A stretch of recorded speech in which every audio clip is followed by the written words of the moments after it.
आज की book summary है आई डू व्हाट आई डू, जिसे लिखा है farmer RBI governor Raghuram Rajan ji ने। ये बुक समरी रघुराम राजन की स्पीच और आर्टिकल का एक कलेक्शन है जो उन्होंने उस वक्त लिखे थे जब वो रिजर्व बैंक ऑफ इंडिया के गवर्नर हुआ करते थे। इसमें रघुराम राजन इंडस्ट्री के बारे में डिस्कस करते हुए बताते हैं कि ये कैसे काम करती है। इसमें उन्होंने बैंकिंग, इन्फ्लेशन और फाइनेंशियल इंस्टीट्यूशंस के बारे में अलग अलग नजरिया सामने रखा है। इस बुक के जरिए राजन फाइनेंस की दुनिया से जुड़ी कुछ जानकारियां आम आदमी तक पहुंचाने की कोशिश करते हैं। खासकर आज के यंगस्टर्स को ध्यान में रखते हुए उन्होंने इसे लिखा है। उनका मकसद है लोगों को यह मैसेज देना कि एक पॉलिसी बनाने वाली इंडस्ट्री का पार्ट होना और देश की बेहतरी के लिए फैसले लेना कैसा लगता है। रघुराम गोविंद राजन जाने माने इकोनॉमिस्ट हैं। पहले वो 3 साल तक इंटरनेशनल मॉनेटरी फंड में चीफ इकोनॉमिस्ट और डायरेक्टर ऑफ रिसर्च थे। उसके बाद वो अगले 3 सालों तक रिजर्व बैंक ऑफ इंडिया में गवर्नर रहे। राजन इस पोजीशन में 23rd इलेक्टेड ऑफिशियल थे और उनके पोस्ट में होने के दौरान हमारे देश की इकोनॉमिक कंडीशन पर काफी पॉजिटिव इंपैक्ट रहा। तो आइए बिना देर किए शुरू करते हैं आज की book summary I do what I do by Raghuram Rajan. I do what I do Raghuram Rajan का सबसे रिमार्केबल कोट माना जाता है। असल में यह बात उन्होंने तब कही थी जब एक प्रेस कॉन्फ्रेंस में एक रिपोर्टर ने उनसे पूछा था, क्या वो येलन की तरह डेविश हैं, यानी पैसिव स्ट्रेटेजी पसंद करते हैं, या वोल्कर की तरह हॉकिश हैं, यानी अग्रेसिव स्ट्रेटेजी पसंद करते हैं। इसके थोड़ा बैकग्राउंड में चलते हैं। Hawkish policy makers monetary policy के जरिए इन्फ्लेशन को कंट्रोल करने की कोशिश करते हैं। वहीं दूसरी तरफ डेविश पॉलिसी मेकर्स का ज्यादा फोकस इकोनॉमिक ग्रोथ और जॉब अपॉर्चुनिटीज क्रिएट करने पर रहता है। चाहे दोनों में कितना ही फर्क हो, तो भी दोनों पॉलिसी इंटरेस्ट रेट को टूल की तरह यूज करते हुए अपने गोल को अचीव करने की पूरी कोशिश करती हैं। अब क्योंकि राजन को पता था कि उनसे यह सवाल क्यों पूछा जा रहा है, पर स्टीरियोटाइप होना उनकी फितरत में नहीं था। उन्हें पसंद नहीं था कि उन्हें कंपेयर किया जाए। इंसान को भला कंपेयर कैसे किया जा सकता है, और वो भी चिड़ियों के साथ। इसीलिए उन्होंने स्टेटमेंट की शुरुआत ही अपने नाम से की। फिर उन्हें एहसास हुआ कि स्पीच के एंड में मैसेज क्या देना है। उन्हें यह समझ नहीं आ रहा था। राजन मॉनेटरी पॉलिसी के बारे में बात नहीं करना चाहते थे क्योंकि अजीब लग सकता था। वो नेशनल टीवी के सामने बोल रहे थे, तो कुछ ऐसा बोलना चाहते थे जो वाजिब लगे। पर जानते हैं क्या हुआ? उनके मुंह से निकल पड़ा and I do what I do. देखा जाए तो इस स्टेटमेंट का कोई तुक नहीं बन रहा था, पर लोगों ने इसे कैच कर लिया और अगले दिन की हेडलाइन में उनका यह स्टेटमेंट छा गया था। आगे के चैप्टर में आपको इकोनॉमिक्स के बारे में कुछ और नई जानकारियां मिलेंगी और हम फाइनेंस और बैंकिंग की दुनिया को एक्सप्लोर करने की कोशिश करेंगे। The 5 pillars of RBI. इस चैप्टर में हम ये डिस्कस करेंगे कि reserve bank of India financial system को इंप्रूव करने के लिए करेंटली क्या कर रहा है। बैंक के डेवलपमेंटल के मेजर 5 पिलर्स या नींव के अनुसार बनाए जाएंगे। पहला पिलर मॉनेटरी पॉलिसी फ्रेमवर्क को मजबूती देने पर फोकस करता है। इंडिया दुनिया की जानी मानी कंट्री में से एक है जहां हाईएस्ट कंज्यूमर प्राइस इन्फ्लेशन है। सिंपल टर्म्स में कहें तो इन्फ्लेशन तब होता है जब सप्लाई से ज्यादा डिमांड होती है। इसलिए इसे सॉल्व करने का एक ही तरीका है कि दोनों को बैलेंस रखा जाए। यही वजह है कि आरबीआई मार्केट को समझने में ज्यादा एफर्ट लगाती है ताकि एक ऐसा सिस्टम क्रिएट किया जाए जो सप्लाई और डिमांड दोनों को बैलेंस कर सके। दूसरा पिलर है ब्रांच एक्सपेंशन के जरिए बैंक के स्ट्रक्चर को मजबूत करना। आरबीआई पहले से ही फॉरेन बैंक्स को इंसेंटिवाइज करके रखती है ताकि वो लोकल लेवल पर फंक्शन कर सके। इसके अलावा बैंक पब्लिक सेक्टर को प्रायोरिटाइज करके नेशनल एसेट और इसकी कॉम्पिटिटिवनेस को और ज्यादा बढ़ाने पर भी फोकस रखता है। हालांकि पब्लिक सेक्टर अच्छा परफॉर्म करती रही है, तो भी हम इस बात से इनकार नहीं कर सकते कि चेंज को रोका नहीं जा सकता है। इसीलिए आरबीआई ऐसे सिस्टम प्लान करती है जो पब्लिक सेक्टर की एफिशिएंसी, प्रोडक्टिविटी और स्टेबिलिटी को बनाकर रख सके। तीसरा पिलर है फाइनेंशियल मार्केट को बढ़ाना और उनकी लिक्विडिटी और फ्लेक्सिबिलिटी को ग्रो करना। लिक्विड मार्केट्स के थ्रू बैंक को एक्सचेंज रेट और इंटरेस्ट रेट जैसे रिस्क कम लेने पड़ेंगे। और इससे बैंक्स को उन एसेट्स को बेचने की छूट मिल जाएगी जो ज्यादा वैल्यूएबल नहीं हो। लिक्विड मार्केट इक्विटी को एनकरेज करेगी, जो कि इंडियन इकोनॉमी के लिहाज से काफी इंपॉर्टेंट है। इससे बैंकर्स की एबिलिटी इंप्रूव होगी कि वो रिस्क मैनेज कर सके ताकि मार्केट और भी इफेक्टिव बन सके। चौथा पिलर है स्मॉल से मीडियम स्केल बिजनेस को फाइनेंस देकर उनकी मदद करना। इसके अलावा आरबीआई ये भी दावा करती है कि देश के गरीब, दूर दराज के इलाकों और उन जगहों पर जहां सभी सुविधाएं मौजूद नहीं हैं, उन तक पहुंचना उनका मकसद है। ये न सिर्फ प्रोडक्टिव पर्पस का बल्कि हेल्थ और एजुकेशन फीस में भी मदद करने का गोल रखता है। ये पिलर लोगों के लिए सेविंग करने का और इजी पेमेंट करने का एक सेफ तरीका प्रूव होगा। ये पिलर लोगों के इंश्योरेंस, पेंशन और फाइनेंशियल जानकारी और सुरक्षा के बारे में है। लास्ट और पांचवा पिलर है फाइनेंशियल और डेट रिकवरी को डेवलप करके सिस्टम की इस एबिलिटी को इंप्रूव करना कि वो कॉर्पोरेट स्ट्रेस से डील कर सके। स्ट्रेस से डील करने का सबसे खराब तरीका है उसके डेट को आगे बढ़ाते रहना और ये उम्मीद रखना कि शायद कोई जादू हो जाएगा और सारा लोन अचानक से गायब हो जाएगा। इसलिए अफरा तफरी के माहौल में भी कंट्रोल और इक्विटी ही स्टैंडर्ड होने चाहिए। ऐसे में सब कुछ ठीक हो जाए ये सोचना काफी नहीं होगा, बल्कि एक सिस्टमेटिक अप्रोच की भी जरूरत पड़ेगी। Fighting inflation. इस चैप्टर में हम डिस्कस करेंगे कि कैसे रघुराम राजन ने इन्फ्लेशन के मुद्दे पर अपने पॉइंट्स रखे और कैसे आरबीआई इसे हैंडल करने की कोशिश करती है। लेकिन इससे पहले कि हम आगे बढ़ें, हमें मोटे तौर पर यह समझना होगा कि रिजर्व बैंक ऑफ इंडिया का काम क्या है। दरअसल आरबीआई को बनाने के पीछे गोल था बैंक नोट को मॉनिटर करना, जो कि प्रॉमिसरी नोट होते हैं, जो कोई इंसान किसी दूसरे इंसान को पैसे का लेन देन करने के लिए इस्तेमाल करता है। आरबीआई का एक और काम होता है अपने पास रिजर्व रखना, जिसका अकाउंटिंग में मतलब होता है कि वो प्रॉफिट जिसे खास पर्पस के लिए बचा कर रखा जाता है।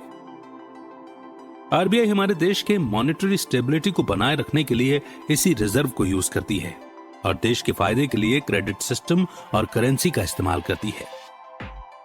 कुल मिलाकर आरबीआई का मेन गोल है मॉनेटरी और फाइनेंशियल स्टेबिलिटी को एनकरेज करना ताकि लंबे समय तक चलने वाली इकोनॉमिक ग्रोथ बनी रहे। साथ ही बैंक इस बात के लिए भी कमिटेड रहता है कि वो इंडिया को जितना पॉसिबल हो सके उतना ग्रोथ प्रोवाइड करे। इतना कुछ अचीव करने के लिए आरबीआई हमेशा इन्फ्लेशन कम करने की कोशिश करती है और यहीं से असली स्ट्रगल शुरू होता है। इस डिस्कशन को हम जारी रखेंगे, पर कुछ पॉइंट्स हैं जिनके बारे में हम पहले बात कर लेते हैं। पहला पॉइंट है trade off inflation and growth. ज्यादातर लोगों को शायद यही लगता है कि हायर इन्फ्लेशन का मतलब हायर ग्रोथ है, क्योंकि पहले हायर इन्फ्लेशन का मतलब होता था लोअर डिमांड और लोअर इन्फ्लेशन यानी कि हायर डिमांड। हाई इन्फ्लेशन के तुरंत लो इन्फ्लेशन में बदलने से देश की ग्रोथ टेम्पररी बेसिस पर बढ़ जाती है। हालांकि कुछ ही टाइम में लोगों को इन्फ्लेशन रेट में आने वाले बदलाव समझ में आने लगे थे। अगर हम पुराने टेक्निक को फॉलो करते हैं तो इसका मतलब है कि इन्फ्लेशन पहले से कहीं ज्यादा बढ़ गया है। इसीलिए इकोनॉमिस्ट और नोबेल प्राइज विनर्स का मानना है कि ग्रोथ को बढ़ाने और उसे बनाए रखने के लिए बैंक्स के पास सबसे बढ़िया तरीका यही है कि वो इन्फ्लेशन रेट को कम रखें। एक बार लोग अगर एक्सपेक्ट करने लगे कि रेट हमेशा ही कम रहेंगे और डिमांड बढ़ेगी, और तब बैंक्स इंटरेस्ट रेट कम कर सकते हैं, जिसकी वजह से ग्रोथ में कई गुना ज्यादा इजाफा हो सकता है। इसके अलावा सस्टेनेबल ग्रोथ प्रोवाइड करने के लिए हमें इन्फ्लेशन से लड़ना होगा, और ये काम हम कल पर नहीं छोड़ सकते, ये आज ही करना होगा। लोग सजेस्ट करते हैं कि हमें इसके लिए वोल्कर मेथड यूज करना होगा, जो कि बहुत ही ज्यादा रेट इंक्रीज करके इन्फ्लेशन को डाउन कर सकता है। ऊपरी तौर पर हालात चाहे कितने भी प्रॉमिसिंग लगे, पर कोई भी डेवलपिंग कंट्री कभी भी उतनी भरोसेमंद नहीं बन सकती जितना कि यूनाइटेड स्टेट्स है। हाई रेट उल्टा इकोनॉमी को खतरे में डाल सकता है और क्राइसिस की नौबत आ सकती है। इसके बदले आरबीआई सजेस्ट करते हैं कि हमें अपने रेट को धीरे धीरे कम करते हुए साथ में किसी भी पॉसिबल प्रॉब्लम के लिए पहले से तैयारी कर लेनी चाहिए। डोसानॉमिक्स। इस सेक्शन की शुरुआत में हम दो टाइप के लोगों के बारे में बात करेंगे, जो हैं इंडस्ट्रियलिस्ट और रिटायरी। इंडस्ट्रियलिस्ट वो लोग हैं जो कि प्रोडक्ट बनाते हैं और इंडस्ट्री के मैनेजमेंट में इन्वॉल्व रहते हैं। वहीं दूसरी तरफ है रिटायरी, जो कि जॉब से रिटायर हो चुके होते हैं और अब हर महीने उन्हें पेंशन मिलती है।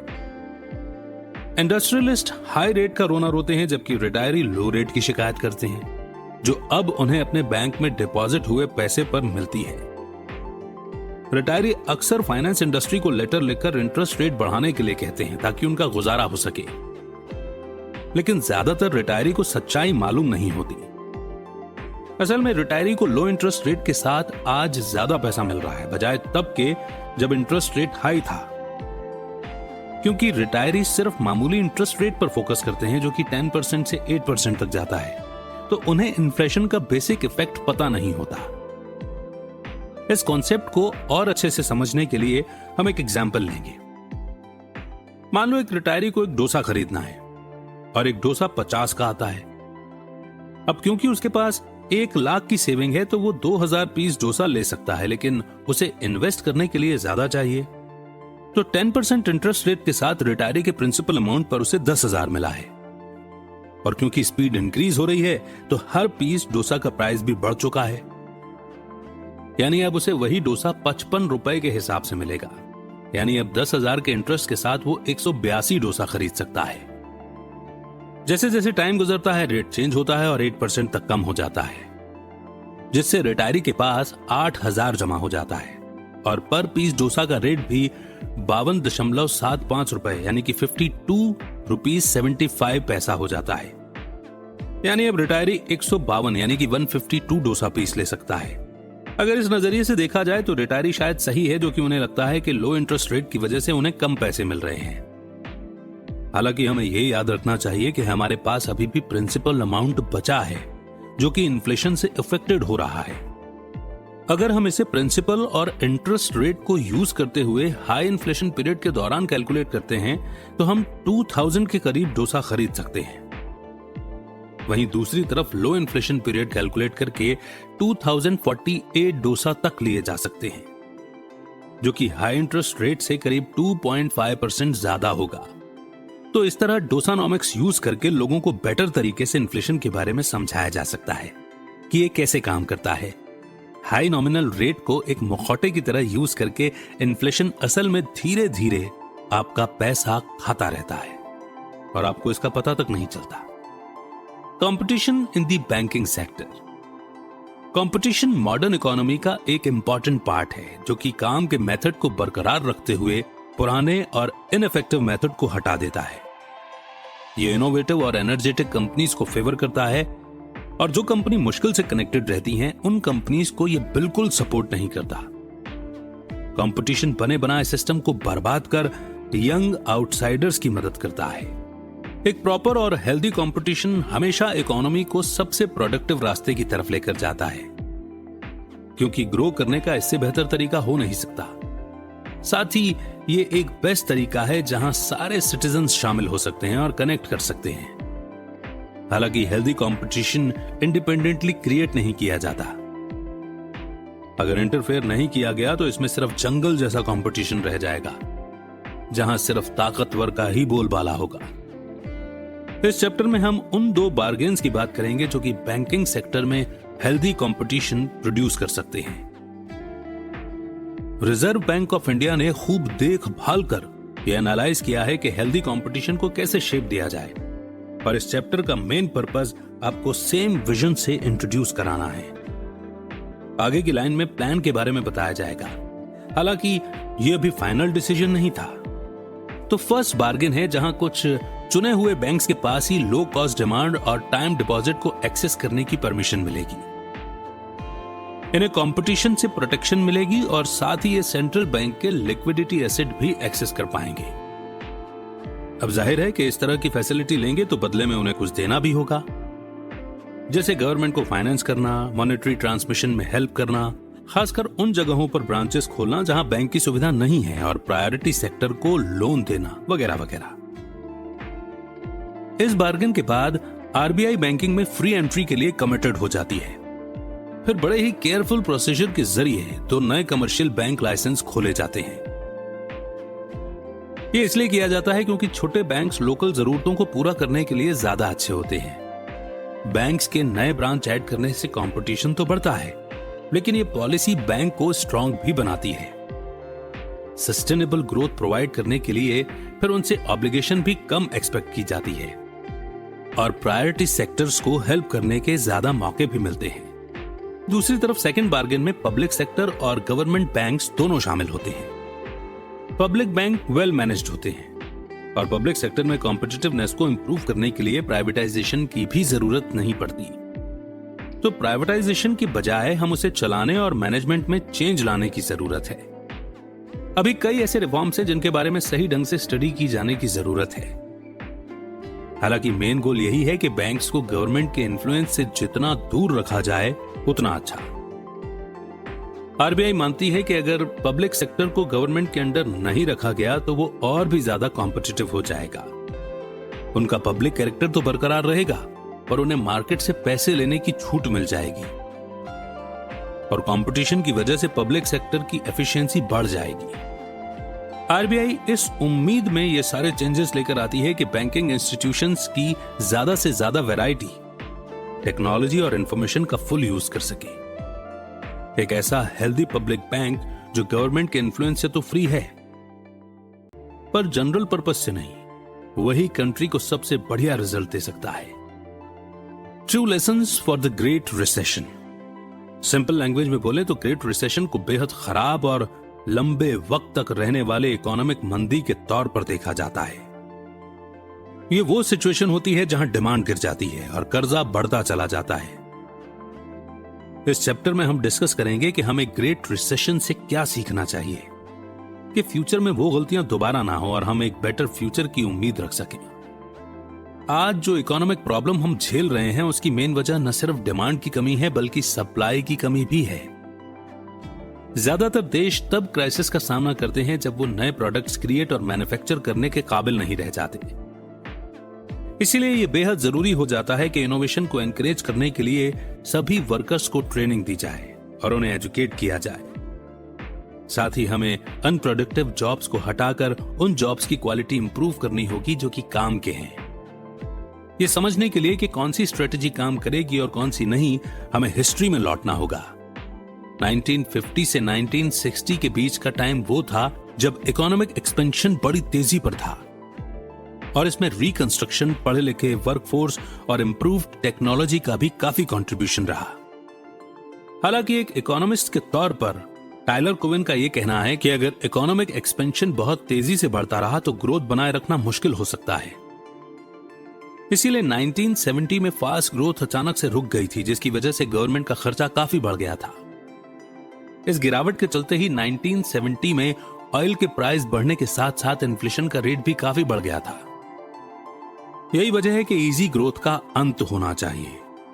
क्विक चेंजेस लाने की बजाय हमारा मेन फोकस लो और स्टेबल इन्फ्लेशन पर होना चाहिए और गवर्नमेंट को चाहिए कि वो हमेशा ग्रोथ और डेवलपमेंट के नए सोर्स तलाश करे। जैसे कि प्रेसिडेंट वॉशिंगटन ने एविएशन, ट्रैकिंग, फाइनेंस और इलेक्ट्रिक पावर जैसी इंडस्ट्रीज एक्सप्लोर की थी। जो कंट्री रिफॉर्म और डीरेगुलेशन का इस्तेमाल करती है वो ग्रोथ के लिए एंटरप्रेन्योरशिप, इनोवेशन और ग्रोथ कंपटीशन को बूस्ट कर सकती है। हालांकि इस टाइप की स्ट्रेटेजी लॉन्ग टर्म तक इफेक्टिव नहीं रहती। इसमें सिर्फ इनइक्वालिटी में इजाफा होगा और इंडस्ट्रीज के बीच और भी बड़ा गैप आने के ज्यादा चांसेस होते हैं। ग्रेट रिसेशन एक और ग्रेट लेसन देता है कि यह बने बनाए सिस्टम को बिगाड़ देता है। डीरेगुलेशन को किसी एक इंडस्ट्री में गवर्नमेंट की पावर में कमी के तौर पर देखा जाता है। जैसा हमने पहले भी कहा था कि इससे सेक्टर्स के बीच और भी बड़ा गैप आता है, खासकर अमीर और गरीब के बीच की खाई और चौड़ी हो जाती है। हालांकि डीरेगुलेशन के थ्रू कंपटीशन भी क्रिएट हुआ, पर इसकी वजह से सस्ते प्रोडक्ट्स भी बने जिससे कि बड़े पैमाने पर आम लोगों को फायदा पहुंचा। इस समय के दौरान यूनाइटेड स्टेट्स के जो जमे जमाए बिजनेस थे वो काफी फले फूले। बैंक्स भी सेफ थे और प्रॉफिटेबल कंडीशन में थे और उनके पास शेयर करने के लिए अच्छा खासा प्रॉफिट अवेलेबल था। 1980 और 1990 के बीच जो दौर आया उस वक्त तक सारी लग्जरी खत्म हो चुकी थी। नए नए एंटरप्रेन्योर उभर रहे थे जो स्टेबल लेकिन स्लो कॉम्पिटिटर को चैलेंज दे रहे थे। इस दौरान कई नए कंज्यूमर प्रोडक्ट्स निकाले गए जिससे लोगों की लाइफस्टाइल और भी ज्यादा बढ़ गई थी। मोबाइल फोन के जरिए टेक्नोलॉजी की फील्ड में इंप्रूवमेंट आई।